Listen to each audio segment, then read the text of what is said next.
I speak unto thee this day, I say it is me, the living God, who has the way of righteousness prepared. And I say that it is my intention that my own people would be coming forth in the same rejoicing in me. That is, that they would be thankful that I give to them the truth and the light always, as they are kept in my way. For I say that I have the way of righteousness prepared, and all who will be walking in the same are found well-pleasing unto me. But I say, in a wayward, a rebellious, a vile, and corrupt generation, there are many who have chosen their own paths.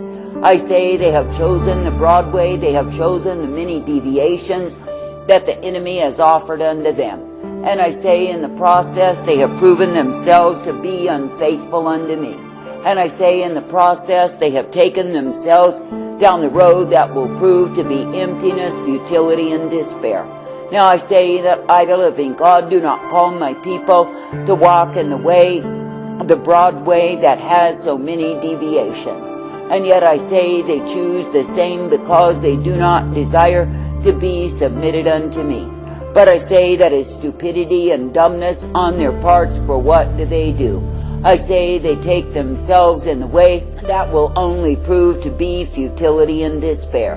Now I say that I, the living God, do intend thee to walk in the way of righteousness, to come forth in the truth, the light that I provide.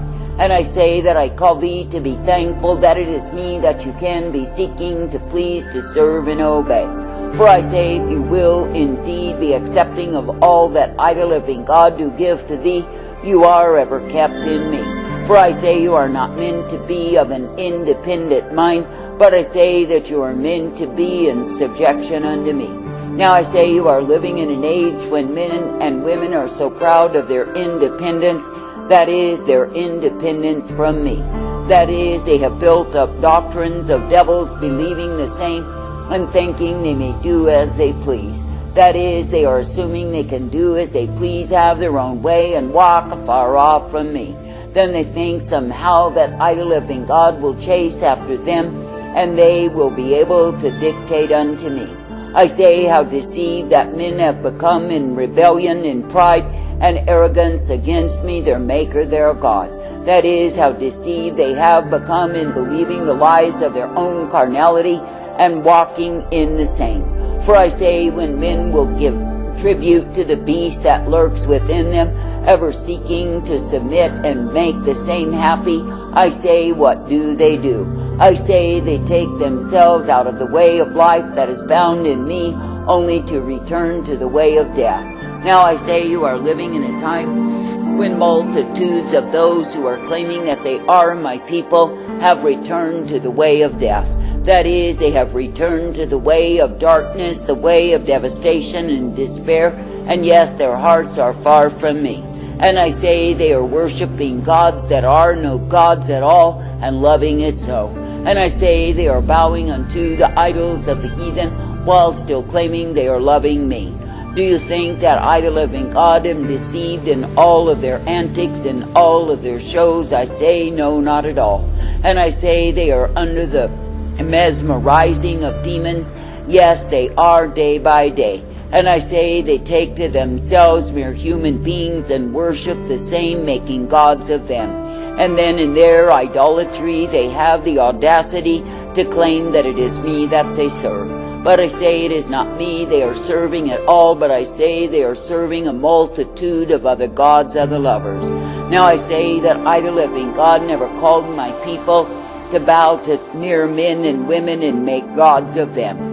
But I say that I've called my people to be reverencing, serving, and worshiping me. And I've called my people to seek to be pleasing me and not any other. For I say that my people are not meant to be as the drunk, intoxicated, and stupefied pagan that are in the land. But I say that my people are meant to be alert and alive in me, ever seeking to be pleasing unto me. Now I say, if you really consider what men do to themselves when they turn to other gods, I say they destroy their own souls. That is, when they turn to the gods of the pagan after they have known of me, I say they are proven to be fools. For I say there is no other way that men can gain eternal life except through me. And I say if they try for any other way than the way that I provide, I say they will end in the ditch, and there they will lie. For I say that I, the living God, am thoroughly disgusted with the rebellion, with the pride, with the waywardness of this generation. And I say it is essential, it is needful, and it is absolutely my will that my wrath is revealed. For I say if men are so dumb as to think they can misbehave and play the fool, the rebel on me and get by, I say it is me, the living God, who is proving other unto them. That is, I will be proving through the demonstration continually of my wrath that I am indeed sorely displeased. Now I say it is me, the living God, who can easily leave men without any of their rudiments of pride. That is, the things they have so much pride in that they have brought forth by the works of their hands.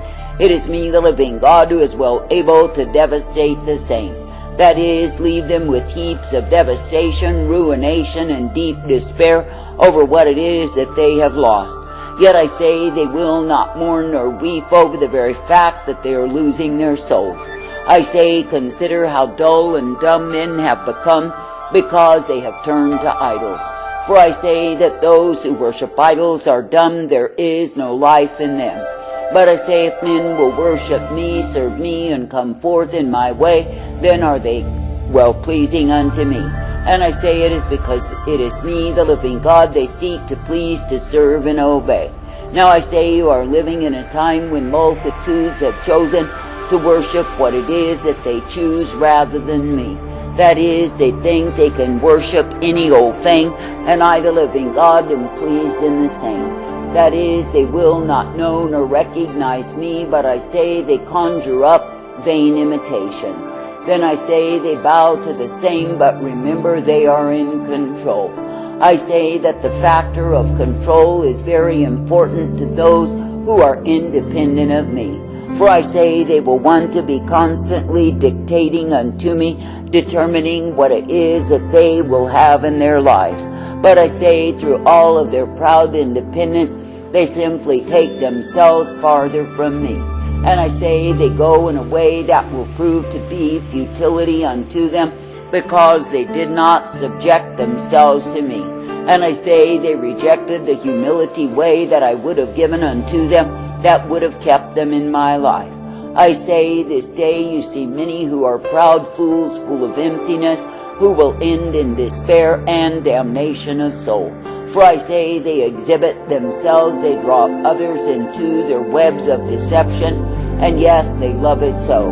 And oh, they are great personages to be seen and heard in the presence of men, but I say they are fools before me. For I say they have sold out for their acclaim, their fame in this life. They will have absolutely nothing in me. I say when you see these vain persons, do not follow after them, but I say keep your vision steady that is upon me, knowing that it is me, the living God, you are meant to seek to please always, for I am the one who bears rule over thee. For I say it is me, the living God, who is indeed the way of all victory and triumph, truth and light, and mercy intended for my own. And I say if it is me that you will be striving to please always, I say that I, the living God, will bring thee forth. Therefore I say in a wayward, a vile, a corrupted, and evil generation, consider how much mercy I give to thee. That is, consider that it is me, the living God, who brings thee forth in the mercy, the truth, the light that I provide. I say, consider that it is me, the living God, who does intend thee to be ever kept, directed, and guided by me. For I say that I am indeed the one who is able to bring thee forth in the truth, the light, the strength, the mercy of who I am. And it is me, the living God, who will ever direct thee in that which I give thee, which is the truth and the light upon thy path. Now I say this day, do not be as the wayward, the careless, the independently proud fools who take themselves in the broad way only to be destroyed in the same. For I say in the days of my wrath revealed there will be many who are howling my name that I will not hear at all. And I say it is because they refuse to obey me, they refuse to seek to be pleasing unto me. But I say they thought they could wander off any old way, They could do as they pleased when they pleased, worship any god they wanted, and then cry out unto me. I say they are stupefied fools who are drunk on their own self-love and self-worship, and I say they are abomination unto me. Now I say that I, the living God, do delight when men and women will bring the independence of their own carnality into dependence upon me. That is, when they will know and understand and fully realize that aside from submission to me there is no life. For I say that I desire that my own people would serve me in humility, would serve me in gladness, with rejoicing always. For I say it is me they are meant to please, to obey, and follow after day after day. Now I say this day, let it be me that you look to, let it be me that you will believe in and trust and obey. For I say it is me, the living God, alone of all the gods, who is able to direct thee in life. And it is me, the living God, who will give to thee such as you have need of to finish the course in me. But I say, if you are as the drunken, intoxicated, proud fools who have turned aside, you pave your own way to hell. Oh yes, there are countless multitudes who claim they love me, they serve me, but it is not true. I say they are the ones who will end in hell, along with the pagan, the godless, and the ones who are outright hating me. And I say they will end there because they have refused my way. And I say they've chosen instead the excitement, the thrill, the cheapness of the Broadway. That is, they have sold out their souls for cheap thrills in this life, and yes, they will pay for the same. And I say they have gone in the way of religion, and I say they love the show of the same. That is, to put on a show that it is me that they serve while their hearts are far from me. But I say in my eyes they are counted as mockers and scoffers, for I say they are pursuing the course of their own lust. Now I say that the fool has said in his heart there is no God, but I say it is because he has become a god unto himself. That is, he sees himself as the most important thing upon this earth, and he's ever seeking to please the same. That is, he sees himself as something that he is not, and in the process he proves he's a fool. For I say he has departed from humility, has despised the same, only to take up the pride and the drunkenness that accompanies pride. I say this day you see them staggering, you see them bragging, you see them boasting of how great they are. You see them with their proud shows and their broad displays. Oh, what splendor they reveal. But I say that it is cheap, it is passing, and it will not remain. For I say that in 20 or 30 years men will look back upon the flamboyance, upon the gaudiness, upon the exhibition, and see it for what it is, empty pride that has left millions desolate in their souls. Now I say that I, the living God, do not call thee to look upon the lights of Las Vegas and think they remain bright and brilliant forever. For I say that the day will come when that place will have no lights at all. And I say so it is with all of these shows of these stars and self-proclaimed religious tycoons. They too shall come down. And I say the day will come when their false lights will be put out, and nothing but darkness shall be in the land. And I say it is because men have chosen darkness rather than the light. They have refused the humility way and gone after pride. And yes, it is me, the living God, who vindicates through my wrath, my fury, my indignation upon them, because they have chosen such cheap things other than me. And I say that I'm sorely offended in the fact that this generation has sold out for a cheap and a flashy show, has preferred gaudiness to the truth, and has taken up lies and loved it so. And I say, yes, they will pay for their adultery, they will pay for the cheap way they have chosen in opposition to me. But I say the ones who choose me will not lose me, but come forth in my way.